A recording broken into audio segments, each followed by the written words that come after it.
Theater's four-star Playhouse presents Dick Powell, Charles Boyer, David Niven,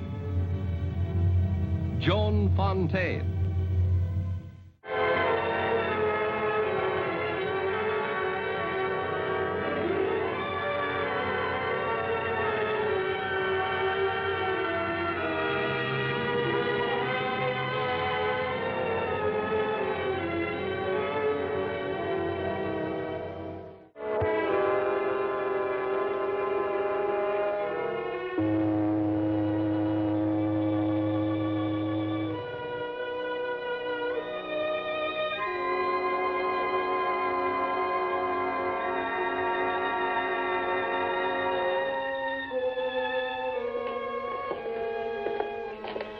The controller is on the veranda. Thank you. Controller Court? Yes. My name is Wycliffe. I saw you coming up from the steamer. What can I do for you? I thought the governor... You are the controller, are you not?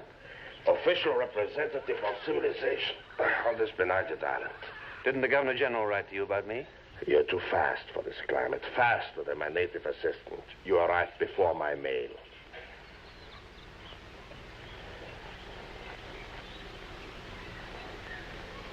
It is coffee time. Will you join me? I'd like to join you very much, but I don't have long. I want to catch the steamer before she turns around. I need your help. You have it.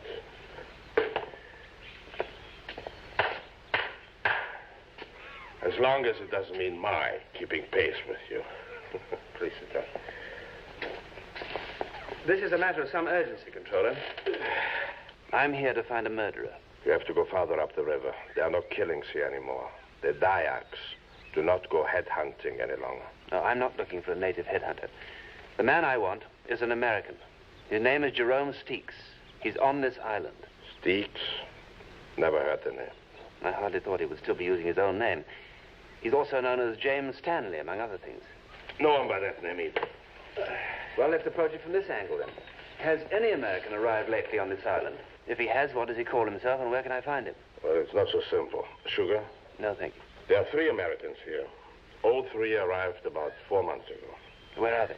They're around the Cotobaru estate, rubber estate, an hour from here. Obviously, you can't make the steamer. Let me fetch your luggage. You can stay with me. All right, thank you very much. Oh, not a bit. These 3 Americans all arriving together is rather odd, don't you think? No, not at all. The Cotobaru estate changed hands, and the new company, obviously, wants Americans to run it. Do you know these men yourself? I see them occasionally. What is the man like you're looking for? He's a man of cultivated taste. He's a connoisseur of wine, women, and music. He speaks French fluently. He's a gambler and extremely dangerous. As to his appearance, I just have a description to go on, that's all. He's tall, very fair-haired, mustache, rather heavy. You mean with jaws and a paunch like me? Well, let's say he's comfortably covered. Well, Mr. Whitcliffe, I would like to have you as my guest. But perhaps you better catch the steamer after all. All 3 Americans are tall, but they are dark-haired, clean-shaven, and not a pound of fat among them. Well, it's no great trick for a man to dye his hair and lose a little weight. And there are no other Americans on the island? No one has come to the island since the plantation changed hands. Governor General's letter. Excuse me.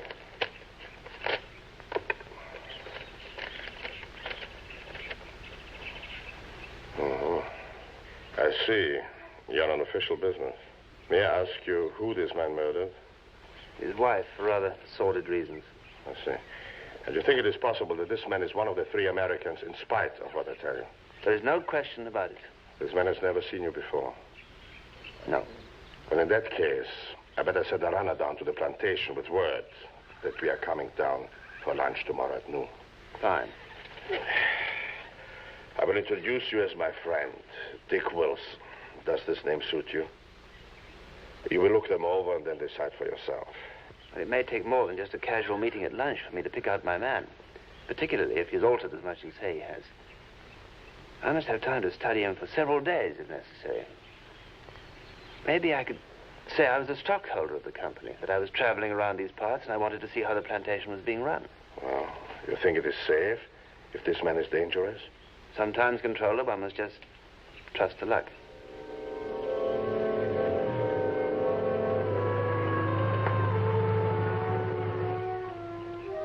Here comes the Dutchman with his stockholder friend. Stockholder, huh?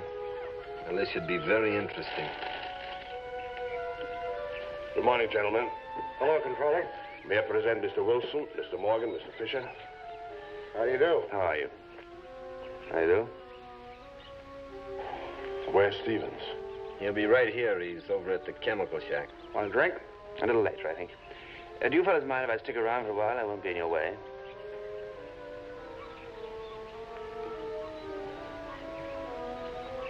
Sure. I've always wanted to find out how you made a dozen golf balls or a set of pneumatic tires out of a tree. Nothing to it. Here comes Stevens now.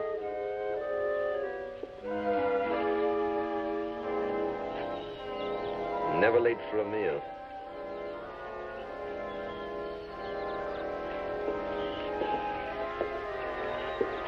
Mr. Stevens, Mr. Wilson. Our stockholder? How do you do? How are you? That last batch didn't test out so good. Let's eat.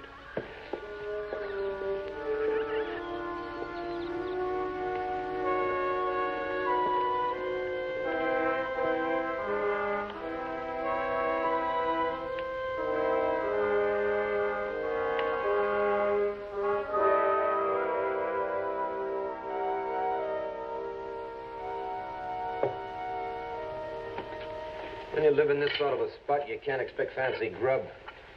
And I'm getting awful sick of rice stuffing.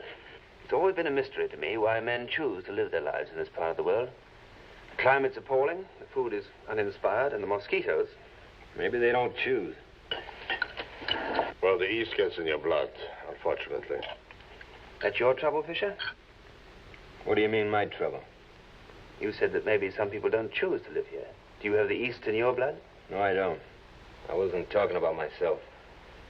Who were you talking about? Nobody in particular. You know just as well as I do, there's plenty of people who live out here because Borneo is about as far from civilization as they can get. What do you fellows do for recreation here? Sleep mainly, and drink, with an occasional trip to Batavia. We play a little pinochle, me and Morgan. Stephen doesn't play cards. Never could get interested. Then you must be the reader of the party. Why do you say that? Oh, I noticed quite a collection of books. Fat lot of good they'll do Stevens. All in French. Any of us, for that matter. The legacy from the previous owner of the place. Let's have some music, huh?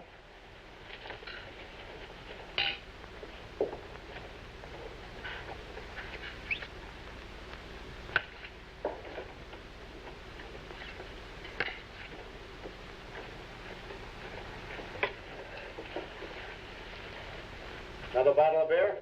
No, thanks. Too warm, huh? Well, I found some excellent wine in Batavia the other day. It's quite inexpensive, too. You ought to send me some. After all, it's better to drink warm red wine than warm beer. You're a wine expert, which I'm not. Fisher's the wine expert, he says. Who said anything about being an expert? When I want to show a girl a big time, I splurge on a bottle of champagne. Is that the best you can do? Well, thank you, gentlemen. But I must return to pressing official business. The controller will now go and pound as officially a... Correct. You're going to stay here overnight? Well, I'd very much like to. It's not too inconvenient. I've never been on a plantation before. I'd like to stay and have a look around. Why not? You're a stockholder.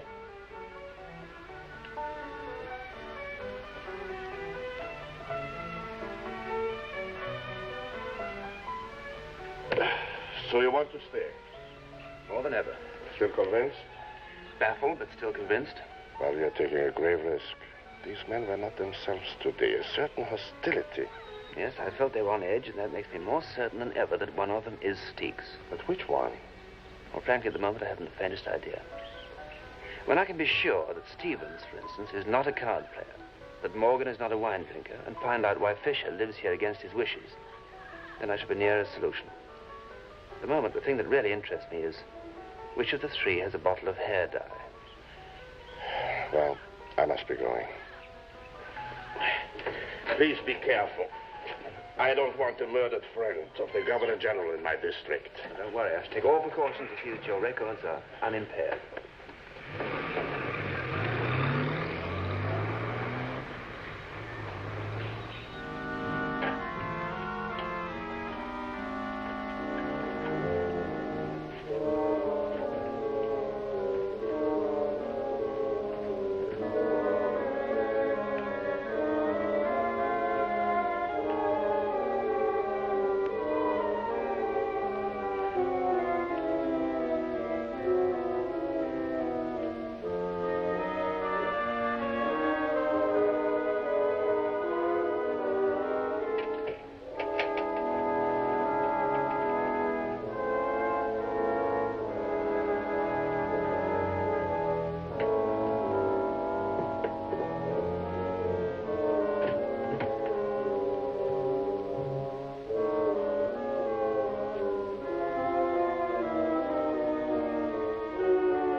What's this one?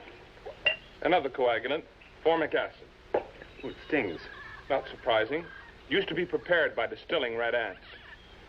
This is acetic acid, and this is sodium silicofluoride, which about covers the 50-cent tour. Well, I hope I haven't been too much of a nuisance.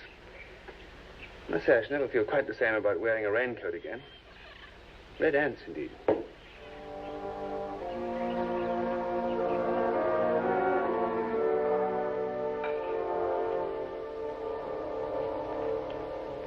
Well, Mr. Wilson, did you find out what you came for?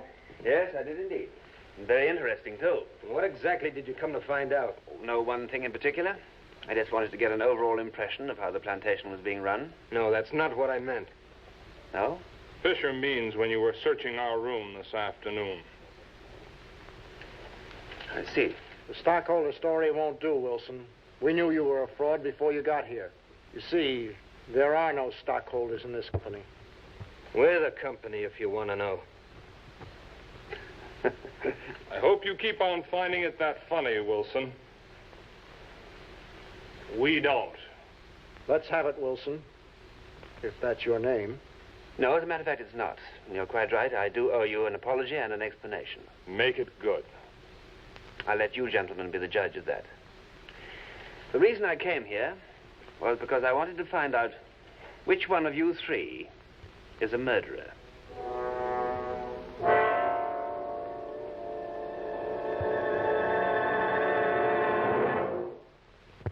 And which one of us is the murderer? Not one of you, I'm happy to say. You said something about an explanation, Wilson. Right, and it's about time. Sure. Tell us, friend. Who murdered who?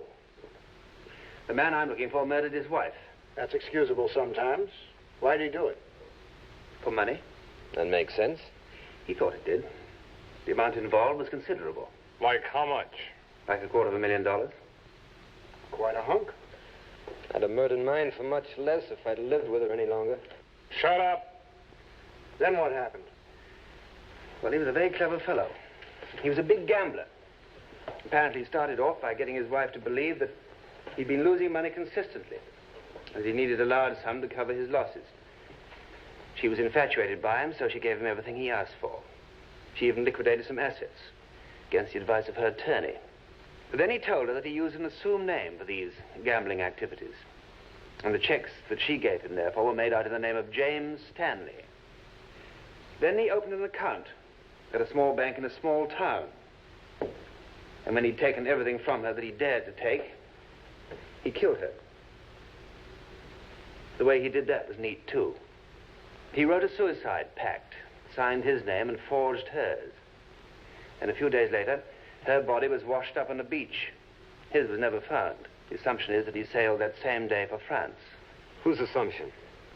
Mine. That's quite a story. How do you know he didn't kill himself, too? That's right. Just because his body wasn't found doesn't mean to say that he didn't commit suicide, does it? By itself, no, of course it doesn't. But her family always had the gravest doubts whether she, of all people, could ever have committed suicide. Her religion, her whole nature, everything was against it. And then, just a few months ago, their suspicions were confirmed in a most unexpected way. It always is in this sort of a yarn. Shut up, Fisher. Go on, Wilson. How did they find out? Well, as luck would have it, this small bank where he had deposited the money failed and went into receivership. May I? His account was, of course, impounded along with all the others. Then about this time, a letter arrived at the bank from this James Stanley in Batavia, requesting that his entire account should be transferred to the Royal Netherlands Bank there. This letter, of course, was placed in the hands of the officials who were investigating the bank's affairs. And it wasn't very long before it was established beyond question who this James Stanley really was. His trail has led right here. What are you, an insurance investigator? No, just an ordinary police inspector. Well, gentlemen, that's the story.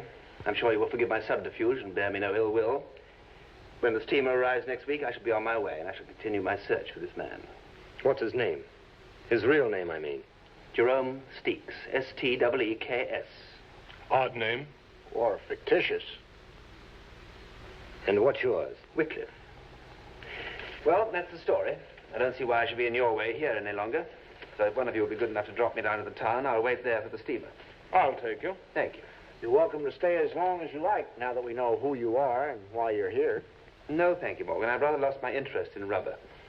And I know you'll understand when I say that Controller Kurtz's cook is rather more resourceful than the old man here. That wouldn't be difficult.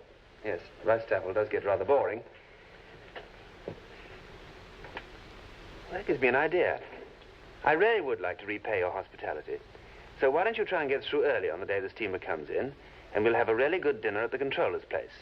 The captain of the Van Laar has some excellent wine on board. I'll invite him to and tell him to bring a few bottles. How's that? Suits me. Me too. Sounds great. Fine. Maybe we could get hold of a pig for the occasion. Don't you have some wild boar around these parts? Why don't we get up a shoot? I guess you shoot, don't you? Sometimes, when I have to. Would somebody lend me a gun? Have one of mine. I've got a couple. Thank you. Well, gentlemen, good hunting. To all of us.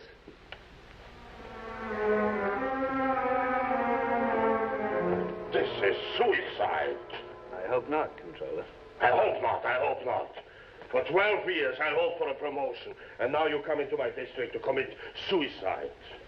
I shall do everything I can to guard against this stigma to your career. Now, what I'm trying to do is to force our man into making a move against me. That's why I told them all the story in such detail. That's why I've arranged the boar hunt, to give him a chance to do so. And you gamble with your life and my promotion, that you duck in time to see who is shooting at you. Now, what I'm really afraid of is that he will be too smart to try anything. So? So, to guard against that eventuality, I've arranged the dinner party. I have a little something up my sleeve. I hope it is a revolver. No, it's a little more subtle than that.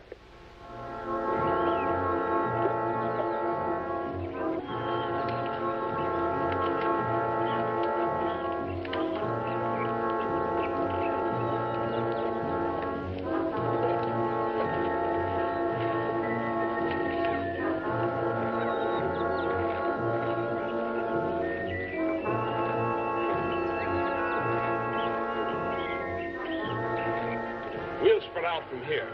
I don't suppose you've ever hunted pig before. No, birds have been about my limit. Don't worry. The boy here will look out for you. Is he an expert? He was an expert headhunter once, but he tells us he reformed. No, that's a relief. Now, about his pig, how does one... You don't even have to go after them here.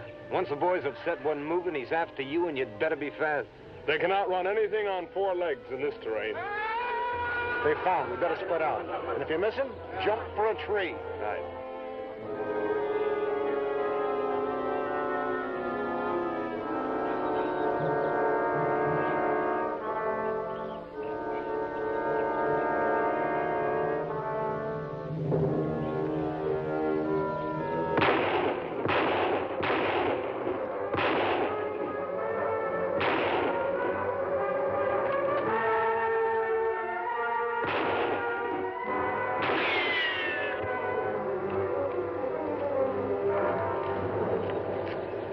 You all right, Wycliffe? That was close. Our own houseboy. Who got him? I guess I did.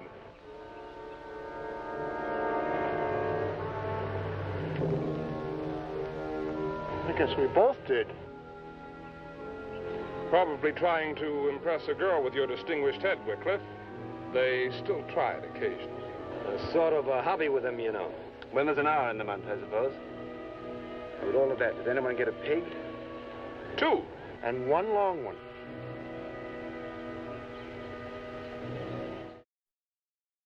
No, I didn't.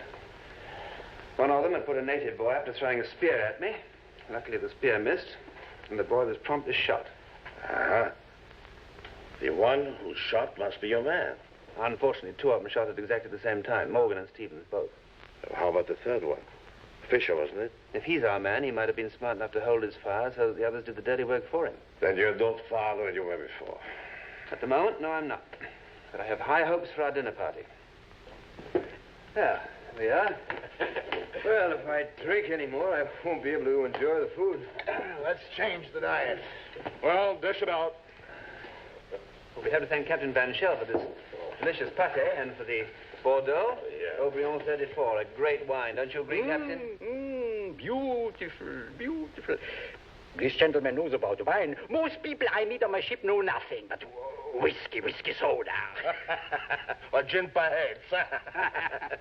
What's wrong with whiskey? Oh, the only trouble is that once you've drunk it, there's nothing left to talk about. Magnificent. Magnificent. I tell the story of the Frenchman who invited an American to dinner. The Frenchman was something of a gourmet, so he opened one of his more precious vintages and filled a couple of glasses. Then he proposed a toast to the American. The American acknowledged the toast and started to drink. But the Frenchman stopped him and he said, "Oh, no, monsieur. No true lover of wine ever acknowledges a toast like that." The American asked what he'd done wrong. And the Frenchman said, "Well, first you lift your glass and you admire the beautiful color. Then you savor the bouquet of the wine." By this time, the American was getting impatient, and he said, "And now do you start to drink?" "Not yet," said the Frenchman. "First, you talk about it." After all that, let's have the stuff. Yes, of course. But, first of all, allow me to ice it for you. Don't put ice in that.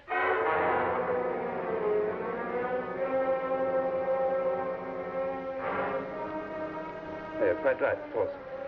I just thought that it might make a nice change from all those warm drinks you keep on complaining about. Mr. Steeks? Have you gone mad? What kind of a game is this? Tell me something, Steeks. How do you keep your hair dark without using dye? What are you talking about? You know what I'm talking about. You said you didn't know anything about wine, and when I began to ice that... You're too clever, Wycliffe. Seek, stop it. Come back here.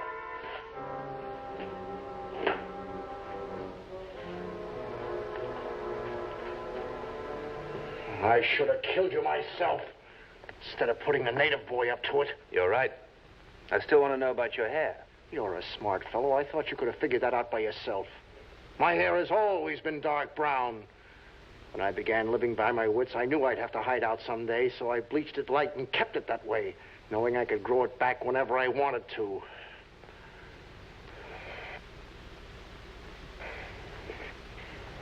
I've answered your question. Now answer one for me. Sure, what is it? When did you first find out?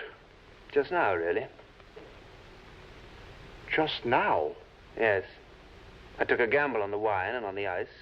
I didn't really know until just now, when you were good enough to tell me.